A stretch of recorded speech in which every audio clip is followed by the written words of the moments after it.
Masjid Baitur Rahman atau lebih dikenal dengan sebutan Masjid Agung Kota Banjar, Jawa Barat merupakan salah satu masjid yang menjadi saksi sejarah perjalanan Kota Banjar hingga sekarang. Lokasinya yang strategis berada tepat di jantung Kota Banjar, bersebelahan dengan pendopo wali kota, menjadikan Masjid Agung ini sebagai salah satu ikon lawas kota yang berada di Jabar Selatan tersebut. Tak hanya itu, Masjid Agung ini juga berada tepat di muka alun-alun Banjar, membuatnya jadi kebanggaan warga Banjar dan selalu ramai penuh dengan jamaah. Lantas, bagaimana sejarah dan perjalanan Masjid Agung Kota Banjar? Ketua Yayasan Baitur Rahman Masjid Agung Kota Banjar, Haji Undang Munawar, mengatakan untuk sejarah berdirinya Masjid Agung Kota Banjar secara detail memang para pengurus ataupun pengelola yayasan jarang yang memiliki dokumennya. Namun berdasarkan riwayat yang masih terang dari para tokoh, sekitar tahun 1980-an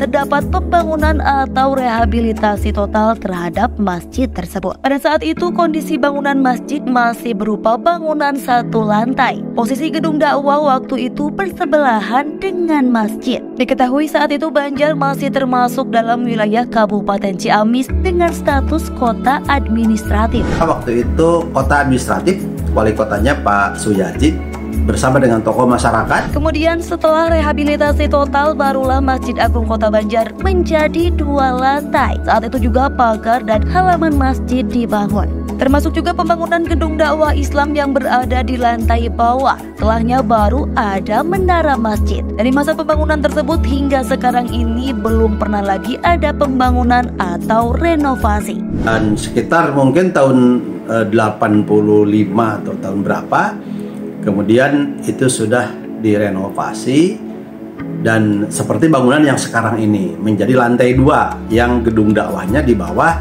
dan kemudian masjidnya di atas. Menurut Undang, berdirinya Masjid Agung Kota Banjar tidak bisa lepas dari peran sejumlah tokoh masyarakat. Antaranya Pak Haji Surya, kemudian Pak Haji Idin Sukriyatmana, Pak Haji Sabihin, dan yang masih ada insya Allah seperti Pak Haji Ayo dan banyak lagi tokoh. Sementara itu, nama Yayasan Masjid Agung Kota Banjar sempat berganti pada tahun 2020. Dari yang sebelumnya bernama Yayasan Masjid Agung Baitur Rahman Kota Banjar menjadi Yayasan Baitur Rahman Banjar Patroman Kota Banjar.